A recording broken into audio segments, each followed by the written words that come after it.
book some shit. Alright. Alright, so the opening segment, we got Chris Jericho and Steve Austin in the Pepsi Arena in front of 15,000 people. Is it just like a pool full of Pepsi? I feel like, is this what the CM Punk means by the Pepsi plunge?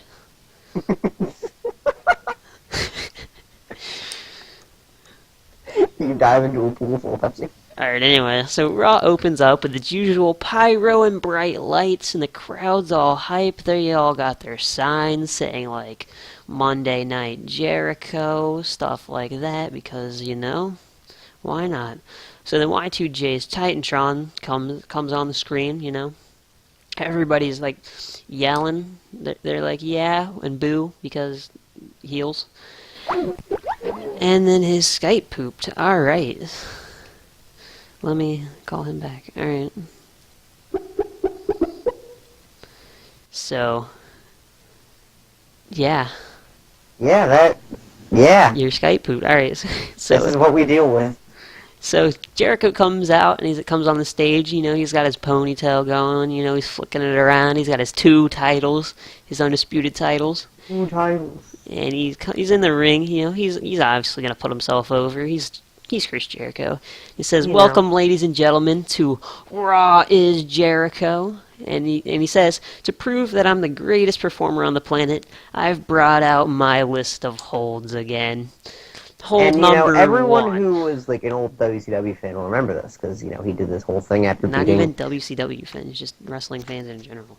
Well, would they have known that he did it when he beat Marty Jannetty?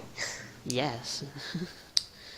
Anyway, hold number 1, arm drag. Hold number 2, arm bar. Hold number 3, the moss-covered three-handled family credunzel. And it goes on like that. Every few he lists, he lists an armbar variation. You know, the easiest holds in the world. Hold number 786, arm, and then you can hear a loud glass shatter. The crowd goes bonkers for this. They know it's Steve Austin. Chris Jericho just asked, what are you? And Stone Cold's just like, what? And he asks again, what are you? And then Stone Cold says, what? And then that goes on for, like, a solid 7 minutes. Several minutes. Just like 10 minutes. Yeah, that's, like, going on. Chris Jericho's getting pissed off. You know, he's turning red. He's getting He looks like a grapefruit. Grapefruits aren't red, they're orange. Or you mean the inside? The inside of it, you idiot. And then, you know, like Steve Austin's in his face. So what does Chris Jericho do? He hits him with a moss-covered, 3-handled family gridunzel, and then just walks out. He has having none of that shit. I forgot to ask you, would you make that his new finisher? No. So in the first match of the night, we have the Al Snow versus the Test. The Test. Anyway, and about that, it's solid in-ring action, but not much in the way of heat. Al Snow defeated Test in 9 minutes and 15 seconds by pinfall with a snowplow onto head. We got that little book. We got that little bookmark. So that got a 58C-. Jim Ross and Jerry Lawler work extremely well together at the announcer's table. The announcing quality lifted the match. The color commentary gave the match a boost. No worker improvements. The dirt sheet says that Al Snow sucks butt. Not really. It's mostly Test. I eat ass, bro. I eat the whole ass. So right after a commercial break that I assume would happen there because that's Raw. The Undertaker and Jeff Hardy are getting ready to have a match, you know? And a bout that featured great action and a good crowd, The Undertaker defeated Jeff Hardy in 13 minutes and 27 seconds by pinfall with a tombstone pile driver. The Undertaker... Except it wasn't, though. What do you mean? We booked it differently. Oh yeah, that's just what the game says. The Undertaker makes defense number 1 of his hardcore title. And our finish... Yeah. We booked that completely differently. We had Undertaker hitting a last ride buckle bomb. And, gnarly. Killing Jeff Hardy. Like, you could hear his back, like, pop. It was either that or the ropes breaking, or both. But we need that, so... Yeah. Yeah, they are, and they had great chemistry. You know, it showed. They were just having a great night. Anyway, Yeah. and the Undertaker doesn't like hardcore matches. But he's the hardcore champion, so he can go fuck Exactly. himself. He's old. He's only like 36, but whatever. All right. Anyway, and then Still old. exactly. When you're 36, like you might as well be 85. You might as well kill yourself. Seriously, think about it. After a vicious beatdown of Jeff Hardy, The Undertaker goes to climb the turnbuckle he just destroyed Jeff Hardy's spine on, when suddenly a large ejaculation of fire erupts from the turn post, nearly burning the dead man's face off. I wonder who that could be. It's not Kurt Angle, but you know, Kurt Angle's in the next segment. It is Kurt Angle. Kurt Kurt Angle's Angle just is in the back. fireman gimmick. Yeah, he's just in the back controlling the fire. He's it's his Got a new little fireman. remote. Yeah, he's pressing a button. He's like, "What does this button do?" And then he's like, "All right, anyway." He's just here to talk about how good he is. That he's a gold champion, a gold medal winner at the Olympics. You know, the best wrestler to live. You know, he beat some Iranian dude. Suck. Yeah, he don't suck. Yeah, generic promo. You know, generic promo about how much he doesn't suck and how good he is, and etc. etc. I got a 75B minus. So, and then I up mean, next, generic works, man. I mean, look at El Generico. I mean, what happened to him?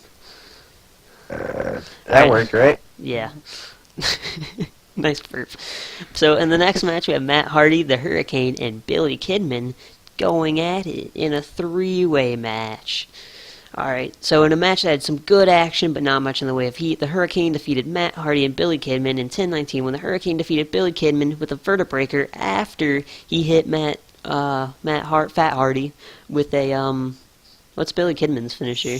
Let's just say it's a shooting star splash. Shooting star press. Alright. Splash. So anyway, Hurricane was on the outside when it happened. He does a shooting star press and turns it into a frog splash. That'd be gnarly. Yeah, it wouldn't be. Anyway, so then the Hurricane runs in after... I feel like I've seen Billy Kidman doing it. Billy Kidman sucks ass, though. I feel like I've seen him do it, though. I feel Like, there's a compilation of him doing them. There's like him messing up and then hitting the rope on a shooting star. And then killing himself. He should kill himself. Anyway, so yeah, they got a 62. You know, it's just our cruiserweights going at it. So It was a good finish, though. That was the best part. it was a gnarly finish, man. Anyway, in the next segment, we have Bradshaw and Farouk. You know, they're backstage. They're at somewhere up in the rafters, you know, where people, like, go pee and buy some roasted peanuts and stuff. Oh, my God. And his mic died, or his Skype died again. But anyway, so they're buying stuff. They're at the merch. They're at the merch table. The pimple faced like teenager standing there, and he's like, "What do you what do you guys want?" And they're like, "Give us 2 tag team titles and throw a fistful of dollars at his face." And then, so they get it. They're like, "Yeah, oh, hell yeah!" They put the Velcro on their waist. It almost doesn't fit because they're 2 very large men. And they're like, "Yeah, I thought they made better ones. Like, I thought they made Skype better than this." But anyway, so they're... Swear to God, if my Skype doesn't stop crashing, I'm gonna kill myself. So they high-five each other. They're all happy. And then the cashier's just looking at them like they're like idiots. They're like, "What is this? What the hell?"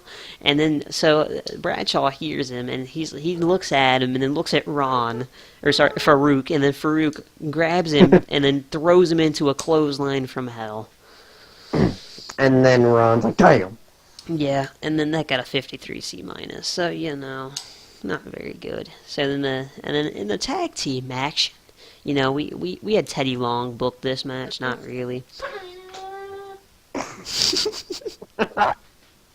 In a match that had some good action, but not much in the way of heat, the Dudley Boyz defeated the Hollywood... I told you something good like that would happen while we were recording. In 6:48, when Bubba Ray Dudley defeated Crash Holly by pinfall with a 3D they just dominated them. They didn't get much offense, and I don't think Hardcore Holly even got in the ring, to be honest with you. But Still I got a laughing. 54 C minus. Stacy Keibler was doing some good work outside, showing her boobs and stuff. Bubber and Devon showed A excellent lot of fan chemistry. talking. And then Devon Dudley is improving in performance skills. He's getting better. And, Yeah. bing! After a dominating win over the Hollies, the I already Dudleys know are what that was in the about. ring celebrating. They're like, oh, hell yeah, we just beat those two white guys. And the APA come running out of the crowd from the merchandise stand. Because Bradshaw's got guess a little what? blood on They've him. never beaten a black guy. Oh, I didn't hear you. Yeah, your turn's over, bro. So anyway, Bradshaw still got like some blood on him from when he clotheslined that kid. I think the kid might be dead.